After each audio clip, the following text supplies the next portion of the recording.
Como pueden ver, estoy fodongo y no me importa. Pero les voy a hacer un video que les debía. Entonces, pues bueno, espero que les guste. Hoy les voy a hablar de ansiedad. Antes de comenzar de lleno con el contenido del video, quiero hacer una aclaración.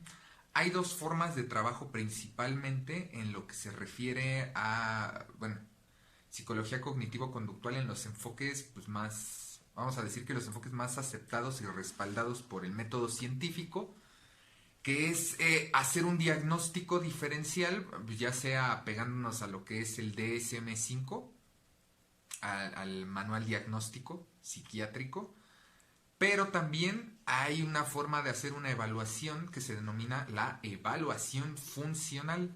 Todo lo que les voy a mencionar aquí es con base en el DSM-5. ¿Por qué me respaldo en el DSM-5? Porque es una forma fácil de sintetizar los síntomas que tienen en común ciertos, vamos a decirle que ciertos padecimientos psicológicos. Es una forma de encasillarlo. Sin embargo, siempre recomiendo hacer más bien una evaluación funcional, ¿sí? Que no se limite al diagnóstico. No te autodiagnostiques. Un profesional es quien te debe dar el diagnóstico de ansiedad. Nada de que, ay, ya me dio ansiedad. No, lo tiene que diagnosticar un profesional. Y si tienes un primito, un amigo, un conferencista, ese tipo de personas que llegan y te dicen, ay, te muerdes las uñas, tienes ansiedad, no les hagas caso. De verdad, no les hagas caso. Nadie profesional te va a estar dando un diagnóstico sin cobrarte y sin hacerte una evaluación exhaustiva por medio de entrevistas y o instrumentos. Entonces no tiene mucho sentido ahora. Claro, muchas veces lo que la gente tiene es un nivel alto de estrés que no llega a ser ansiedad. Número uno, ¿qué es la ansiedad? Bueno, la ansiedad se dice de un estado agudo de estrés, ¿sí? Un estado agudo que sobrepasa el nivel de lo manejable. El estrés en la vida cotidiana es funcional, es útil. Si tú no te estresaras por tener deudas o por un futuro, no irías ni a la escuela ni trabajarías. Entonces tiene un grado funcional. ¿Qué pasa cuando se rompe este grado funcional de estrés? Se puede llegar a lo que es la ansiedad, pero la ansiedad clínica tiene dos componentes principales en los que tendríamos que fijarnos si cumple la persona para establecerse. En términos generales, en el DSM-5 vienen vamos a decir que todos los diagnósticos del espectro de ansiedad. Vamos a decir que se engloban en algo similar, sin embargo se hace un diagnóstico diferencial. Yo sé que no me entiendes, te explico. No es lo mismo un trastorno de estrés postraumático que un trastorno de estrés agudo. A pesar de que ambos están en lo que es ansiedad, sí tiene sus diferencias y obviamente que tiene diferencias en el tratamiento. No es lo mismo el trastorno de estrés generalizado, que no tiene un componente muy específico, sino que más bien, por eso su nombre generalizado, abarca varias áreas, tanto ansiedad en el trabajo, en tus relaciones interpersonales, en tus pensamientos sobre el futuro, en varias cosas.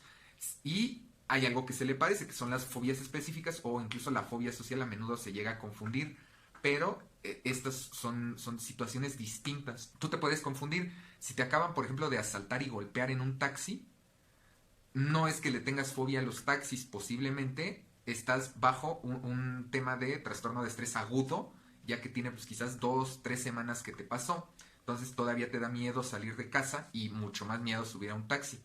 Eso no es trastorno de estrés postraumático. Como puedes ver, muchas cosas se parecen. Por eso, repito, no te autodiagnostiques. Lo tiene que hacer un profesional porque se parecen y no se tratan igual. Y lo vamos a ver ahora.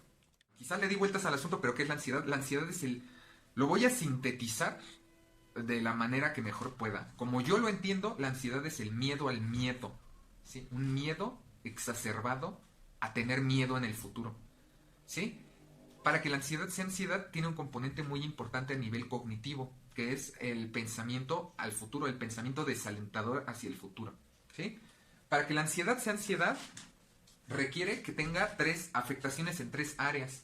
Uno, en el área física, ¿sí? Si solo tienes malos pensamientos, como el Joker, si todo lo que tienes son negative thoughts, no únicamente es eso, la ansiedad también tiene componentes fisiológicos como sudoración en las manos, la sensación de sudor frío, desmayos, incluso en algunas situaciones en donde se agudiza la respuesta de estrés, temblores, incapacidad de quizás insomnio en alguna de las fases del sueño para antes de dormir, o que te despiertes muy temprano o a medianoche, terrores nocturnos. Son un montón de situaciones que vamos a decir que son fisiológicas, respuestas fisiológicas. Ajá. Pero también tiene componentes cognitivos, o sea, de pensamiento, de que piensas en situaciones que van a ocurrir en el futuro. Como no quiero exponer en clase, me toca exponer el viernes, pero no quiero exponer. ¿Por qué? Porque me voy a equivocar. ¿Sí? O sea, pensamientos sobre el futuro, asumir que van a suceder cosas. Ese es un componente muy importante en la ansiedad. Y el componente social, que te comienza a afectar tus relaciones sociales. Dígase de cualquier relación con otro ser humano. Te va a afectar relaciones, o puede que en pareja, o de amigos, o de familia, o de cualquier tipo, o todas a la vez. ¿Sí? También puede ser. Entonces, fíjate, para que la ansiedad sea ansiedad, tiene que cumplir con esto. No basta que un día te hayas estresado, y aquí les va una anécdota pues, rápida, ¿no? Ok, fíjate, aquí te voy a explicar la importancia de que no le metas porquerías a tu cuerpo, como un pequeño paréntesis. Porque la ansiedad te va a afectar el contenido de pensamientos sobre el futuro, como ya te expliqué, pero también va a modificar tus conductas, la manera en la que te comportas día a día. Y a menudo la ansiedad va a cambiar principalmente en que vas a desarrollar conductas evitativas o estrategias paliativas. ¿Esto qué quiere decir? Que vas a evitar las situaciones que te generen ansiedad. Si te da ansiedad las fiestas, que bueno que ahorita te dan ansiedad las fiestas para que no salgas de tu casa de aquí a que te vacunan, pero si lo que te genera ansiedad, por ejemplo, fuera el contacto humano before pandemic, a lo mejor la situación de imaginarte estar con gente era lo que te generaba ansiedad y te aislabas. Eso era lo que ocurría. También con el tema del trabajo comienzas a pensar, no voy a ser lo suficientemente bueno, entonces renuncio. En la escuela no voy a participar bien, entonces me reporto enfermo o enferma y ya no participo. Todas estas estrategias de evitación, ¿sí? O paliativos que derivan en algunas conductas como morderse las uñas, arrancarse el pelo, incluso, fíjense que es un tema interesante, pero de aquí derivan también, si tiene un componente en la ansiedad, los trastornos alimenticios y los trastornos de consumo de sustancias, y por eso se los anoté aquí, porque muchas veces tiene una génesis similar. Los trastornos por consumo de sustancias, en otras palabras, pues las adicciones, tienen un componente en la ansiedad. No siempre, pero muchas veces con los opiáceos y depresores del sistema nervioso sí. ¿Por qué? Porque son naturalmente relajantes. Entonces mucha gente deriva su trastorno de ansiedad en un consumo de alguna sustancia que te tranquiliza, que te relaja. Ustedes ya se imaginarán cuál. Y se perpetúa, vamos a decir que se vuelve un círculo vicioso. Siempre en los trastornos de ansiedad se vuelven así. Te voy a poner un ejemplo para que quede más claro. Supongamos que yo tengo una fobia específica, como no subirme a los aviones, ¿sí? Que pues entra en el aspecto, bueno, en el espectro más bien de los trastornos de ansiedad. Tengo miedo de subirme a los aviones, nunca me he subido a uno, estamos en este supuesto. Pero tengo miedo porque una vez vi pues, una película en donde había un avionazo, entonces pues, fue muy impactante para mí. Y con el tiempo quizás eso solo fue como una impresión, pero con el tiempo se fueron reforzando estos pensamientos de si me subo a un avión se va a caer. Que fíjate lo irracional que es este pensamiento. ¿Por qué? Porque de quizás 1 millón de vuelos, uno tiene una eventualidad, y te lo estoy diciendo con conocimiento de causa, ¿no? Hay estadísticas que ahorita no las tengo, pero son bajísimas. Más fácil que te atropellen en la calle literalmente a que se caiga tu avión. Además, no es como que vueles todos los días. O sea, las posibilidades son sumamente bajas, ¿no? Pero esto a la persona lo desestima. Es un componente de la ansiedad que tienes la evidencia, vamos a decir que te presentan la evidencia en la cara de que no te va a pasar nada malo. Por eso el tranquilo, todo va a estar bien, no funciona. Por eso el échale ganas no funciona. Porque no importa si le pones la evidencia en la cara a la persona, no es suficiente. ¿Por qué? Porque nunca lo va a llevar al punto de la experimentación. Tú le puedes poner gráficas, dibujos, todo a la persona, no le va a importar porque en su imaginación tiene esta creencia arraigada, en palabras de Beck, una creencia intermedia, un supuesto de creencia de si me subo a un avión se va a caer, si hago esto pasa esto, si participo en clase me voy a equivocar, si salgo de mi casa me va a pasar algo malo. Ese es el componente de la ansiedad, tiene un fuerte componente en las creencias de la persona.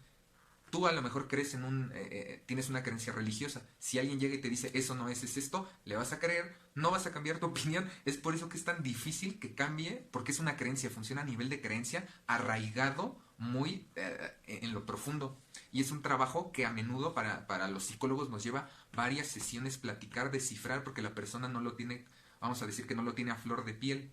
Solo lo vive, lo experimenta, lo siente, pero no sabe qué es lo que subyace ese miedo. Entonces, es nuestro trabajo investigar cuál es ese miedo para hacer lo que se conoce pues, en psicología cognitivo-conductual como una reestructuración cognitiva. más balanceada, ¿sí? Que podría ser, ¿no? No te vas a ir al lado contrario. La persona piensa, si me subo a un avión se va a caer. Tampoco le vas a decir, nunca se va a caer un avión, porque sí se caen los aviones, sí ha sucedido, sino que se trata de llegar a una respuesta equilibrada de, bueno, es muy poco probable que se caiga el avión y si un día se va a caer, pues se va a caer y ya. Entonces, fíjate, aquí está el primer punto que te quiero decir. La ansiedad no se elimina. Lo que hace cualquier psicólogo pues que base su trabajo en evidencia sabe que el trabajo realmente es que el paciente resista más ansiedad, no es quitarle los factores que lo estresan. Te lo voy a poner en otra forma. El objetivo es que el paciente se suba al avión, no que desaparezcan los aviones. El objetivo es que la persona vaya a trabajar, no que renuncie y que lo mantenga el gobierno porque pues le da ansiedad trabajar, sino que aguante vara, que se vuelva resistente, que se vuelva duro, que tu paciente se vuelva un duro y digas, ese es mi paciente. Ese es el objetivo que se persigue. Que el chico o chica que le da miedo, pánico, exponer en clase, diga, pues sí me da pánico, pero voy a exponer en clase y voy a decir las cosas y me voy a equivocar porque seguramente se va a equivocar. No le vas a poner un mundo de caramelo e ilusiones arcoíris, sino que tiene que establecer una creencia realista de la vida. Sí te vas a equivocar, sí vas a decir tonterías, sí va a pasar lo peor que estás imaginando. Sí puede que te subas a un avión, tú que eres fóbico, sí puede que te subas a un avión y que de repente veas cómo explota el motor. No se trata de apelar a la irrealidad, se trata de que la persona aguante vara, como decimos en el lenguaje coloquial, ¿sí? Entonces fíjate, ¿qué hacer? El tratamiento psicológico se enfoca en estas fases. En el tratamiento cognitivo, ¿sí? Tratar el tema de los pensamientos que ya te expliqué, trabajarlos. Se enfoca en trabajar las conductas individuales, tratar de cambiar las conductas de evitación por conductas adaptativas, ¿sí? Más equilibradas para ti, y cambiar las conductas sociales, modificarlas a fin de que la persona se vuelva funcional, que este es un concepto que le provoca escozor a muchos psicólogos más, vamos a decir que no quiero ofender y no quiero comenzar a usar un lenguaje que no corresponde porque le restaría seriedad a mi video, pero vamos a decir que los psicólogos hippies, ¿sí? Como, ¿cuál es la palabra? Tú todo lo puedes, tú eres fantástico, tú eres el mejor y lo mereces todo. Ese tipo de psicólogos, porque la realidad no es así, ¿no? Sino que la persona se tiene que adaptar, ¿sí? Y esto es un pleito que, pues, entre teorías se tiene, ¿no? Pero la realidad es que te adaptas o no sobrevives. Ese es un hecho del que todos los seres vivos pues, no estamos exentos, ¿no? Te adaptas o no te adaptas. No hay dos. Y queda en ti hacerlo. Queda en ti ir al psicólogo y buscar ayuda para adaptarte a lo que hay, a la vida que hay, que te tocó vivir. Ni modo, todos quisiéramos vivir en un mundo relajado. No existe. O múdate a la luna. Me avisas si lo logras, ¿no? Y aquí yo puse con un asterisco el tratamiento farmacológico, porque muchas veces también hay psicólogos que es cierto que niegan que tenga ayuda o que sea necesario, y la realidad es que sí es necesario en algunas ocasiones. Sobre todo con el tema, por ejemplo, de las sustancias. Cuando ya una persona abusó de sustancias, el dejarlo por completo puede ocasionar un desequilibrio, un síndrome de abstinencia. Entonces, a menudo se tiene que ayudar en esos casos con farmacología, con farmacoterapia, al igual que, por ejemplo, con el TOC, el trastorno obsesivo compulsivo, que no, si a ti te gusta tener pues, apuntes limpios, no tienes TOC. Que no te mientan, y tampoco el test de qué personaje de Winnie Pooh eres no te va a decir si tienes TOC. La gran mayoría de las personas que llegan y me dicen, oiga, es que tengo TOC, no tienen TOC.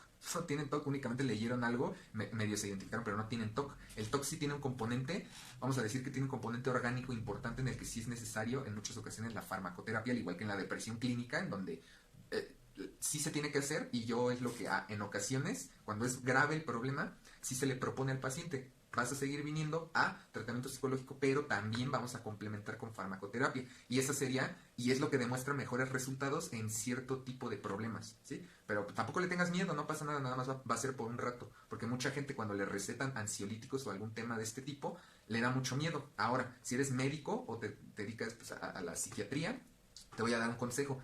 Explícale bien al paciente cómo tiene que manejarlos y cómo tiene que progresivamente dejarlos. Y les voy a decir por qué ahorita que termine, ¿no? ¿Qué hacer? Vamos con el qué hacer y les voy a contar mi experiencia. Punto número 1. Si eres una persona que crees que tienes ansiedad, te voy a dar un consejo. Primero, checa qué estás comiendo. Yo te recomiendo que en primer lugar, en primeritito lugar, sobre todo si eres mexicano, checa qué estás comiendo, asesórate con un nutriólogo. Muchas veces nuestra dieta contiene altos niveles de azúcar o estimulantes como taurina, fenilalanina, cafeína, Coca-Cola, ¿verdad? No iba a decir marcas, pero te metes un montón de porquerías al cuerpo. Entonces, posiblemente sea un aspecto biológico el que te está provocando una respuesta de exaltación, las taquicardias, incluso, punto número 2, checa qué te estás metiendo al cuerpo. Posiblemente sea un medicamento el que te está generando los síntomas físicos de la ansiedad, que se pueden confundir, ¿no? Como la taquicardia, la respiración entrecortada, la sudoración, muchas veces es por medicamentos, porque no sabes que lo que te estabas tomando te iba a provocar eso. Mucha gente toma test para adelgazar, que tienen estas cosas, no me acuerdo cómo se llaman, cetonas me parece, pero son unas, bueno, es una sustancia que es para que se acelere tu metabolismo y pues a mucha gente le ha provocado problemas incluso cardíacos de que están bien taquicardios, ¿no? Otro tema, punto número 3, estás consumiendo alguna droga, alguna sustancia, como ya sea depresora o excitadora del sistema nervioso central. Si en algún momento, pues vamos a decir el último mes, 2 meses, 6 meses, en el último año, si consumiste, por ejemplo, éxtasis, cocaína, los famosos dextros, metanfetaminas, crico, foco, cristal, etcétera, etcétera, etcétera, muy probablemente tú te provocaste un episodio de ansiedad inducido por sustancias y posiblemente quedaron secuelas y ya después las secuelas provocan el síntoma psicológico y tú solito te provocaste la ansiedad. Entonces, deja de consumir cosas. Siguiente punto, ¿estás haciendo ejercicio? Porque si no estás haciendo ejercicio no tienes un cuerpo saludable. Muchas veces la misma obesidad o los temas de hipertensión arterial, todo va de la mano. Entonces, checa primero si estás en el peso correcto, si tienes buena condición física. Siguiente punto, ¿estás durmiendo tus horas? ¿Tienes buena higiene del sueño? ¿Cuánto tiempo pasas utilizando estas cosas, estos aparatos, lo que sea que tengas en la mano ahorita? Si tienes tu computadora, tablet o celular, ¿cuánto tiempo lo usas? ¿Lo dejas de usar en las noches? ¿Tienes un buen ambiente para dormir? ¿Ok? Si todo eso está bien, si todo eso está en el rango de lo saludable y aún así tienes un problema y tienes pensamientos negativos sobre el futuro, tienes miedos que consideras irracionales, que dices, pero ¿por qué le tengo miedo a salir de mi casa si sé que no me va a pasar nada, pero ¿por qué me da miedo salir? O si estás pensando, ¿por qué no puedo ser como las personas normales? ¿Por qué tengo que prender y apagar el interruptor, por ejemplo, de la estufa? ¿Por qué tengo que regresarme a checar tantas veces a punto de volverme disfuncional? Porque a lo mejor tengo que salir de casa a las 9 para llegar a mi trabajo, pero por estar checando las llaves siempre salgo 9:30, porque algo no me deja estar tranquilo.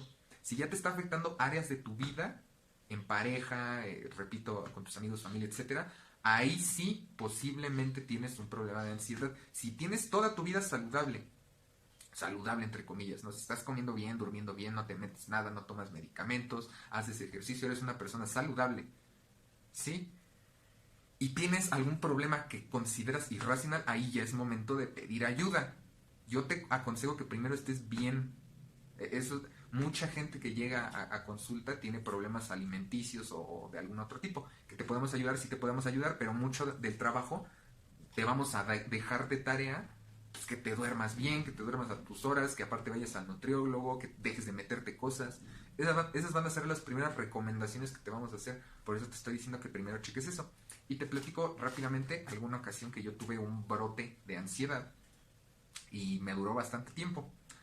Bueno, yo he vivido con ansiedad desde la adolescencia. He pasado pues, por periodos de psicoterapia, porque aunque no lo crean, a los psicólogos también nos dan problemas psicológicos, ¿no? Así como un doctor puede enfermar de gripe o de cáncer, lo mismo, pues nosotros somos seres humanos al final de cuentas, ¿no? Entonces yo desde la adolescencia padecí pues, temas de ansiedad. En algún momento pues, se empeoró pues por mis malos hábitos, ¿sí? Pues sí, comía pura porquería. Consumía, por ejemplo, tabaco. A mí el tabaco me provocaba así, ¡pum!, taquicardia de la peor que te puedas imaginar, ¿no? Hasta sensación así como de euforia, ¿no? A mí me hacen mucho mal todos los estimulantes. Y en alguna ocasión yo trabajé en una cafetería. Trabajaba en una cafetería y para preparar estos frappuccinos, que bueno, es marca registrada, pero todo el mundo le llama frappuccinos para que sepas de qué hablo, se prepara con hielo, pero con café, con expresos. Se preparan expresos por separado, así, expreso acá en el grupo, preparas el concentrado de café y ya después lo mezclas con los hielos y todos los ingredientes, ¿no? En alguna ocasión empecé a trabajar en un café, entonces en lo que yo aprendía, vamos a decir que me dejaban que me tomara los que yo hacía mal. ¿Por qué? Porque pues, por temas de calidad no podía echar un expreso mal preparado pues, al producto que se le vendía al público. Entonces hubo una ocasión en la que yo me tomé alrededor de 15 expresos. Y bueno, eran expresos, de hecho era el que se llama expreso largo, que es un poco, tiene más agua, es la misma cantidad de café, pero tiene un poco más de agua, sin llegar a ser un americano. Quien sepa de café va a saber qué onda. Y pues, me tomé demasiados. Entonces ese día volví a casa, eran como las 8 o 9 de la noche, y fue así como si de repente me tronara acá algo adentro de mi cabeza, así ¡pum! Y así nada más sentí como mi cuerpo viajaba al futuro. Comencé durísimo con una taquicardia, ganas de vomitar, síntomas que se le denominan de anorexia, que no tenía hambre, se me quitó el hambre por 2 días, no pude dormir, y eso derivó en un brote de mis síntomas de ansiedad que yo ya había superado años atrás. Eso vamos a decir que fue el trigger, acá el pum, ¿no? Y pues eso desencadenó pues, en que me comenzara a temblar el ojo. En ese tiempo yo estudiaba, andaba en la escuela así todo tembloroso, de repente quería meter la llave en la puerta y se me caía, se me soltaba de la mano, andaba así todo alterado, a medianoche así de la nada despertaba y andaba así todo alocado, ¿no? Entonces pues bueno, evidentemente todo lleva un proceso, te tienes que aprender a conocer, pero mi recomendación es que vayas con profesionales. Solo así vas a solucionar esos problemas que llevas arrastrando, que te van a afectar en tu vida en general. Y si todavía no llegas al punto de consumir sustancias para paliar tu ansiedad, para que no llegues a ese punto. Y por el contrario, si ya llegaste a este punto, pues también busca ayuda profesional. Va a requerir un procedimiento más largo, más extenso, más enfocado en ti, que eso es lo que muchas veces no ven. No hay una fórmula mágica para tratar la ansiedad. Todos estos síntomas cognitivos y conductuales sí tienen técnicas, vamos a decir que técnicas asignadas, como si tú tuvieras una navaja y dices, pues tiene esto, entonces saco el destapador. Tiene esto, entonces saco la navaja chica. Tiene esto, entonces saco el sacacorchos. Si bien hay fórmulas y hay procedimientos sugeridos, dependiendo del autor y tu enfoque, siempre el proceso es totalmente personalizado y pues, es mucho trabajo, demasiado trabajo, pero tiene buenos resultados. Yo lo he visto porque es lo que más trabajo, los temas relacionados con ansiedad. Entonces, funciona. Entonces mi recomendación es que des el primer paso y busques ayuda, ¿sí? Cuídense mucho, que estén muy bien, espero que les haya gustado este tema. Si quieren que les hable de algún subtema relacionado, me lo dejan aquí en los comentarios.